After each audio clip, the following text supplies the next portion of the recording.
তাই তিনি আজকে মামলাটি শুনানি নেননি। তিনি বললেন যে পরবর্তী যিনি প্রধান বিচারপতি আছেন জাস্টিস বি.আর. গাওয়াই, তিনি পরবর্তী প্রধান বিচারপতি হতে চলেছেন, ফলে তার বেঞ্চে মামলাটি আগামী 15 নিয়ে পরবর্তী শুনানির জন্য রেখেছে।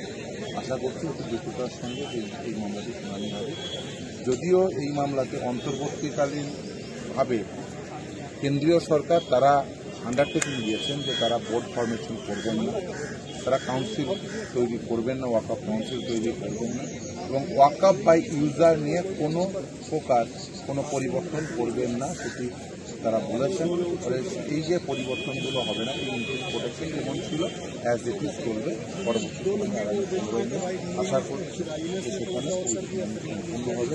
কারণ আমরা যে কথাগুলো বলেছিলাম কেন্দ্রের সরকারের যে এভিডেভিট, সেখান থেকে পরিষ্কার হয়ে গেছে যে আমরা যা যা বলেছিলাম তার সারবস্তা রয়েছে এবং তার কেন্দ্রীয় সরকারের যে বক্তব্য তার পরিপ্রেক্ষিতে আমরাও আমাদের বক্তব্য রেখেছি।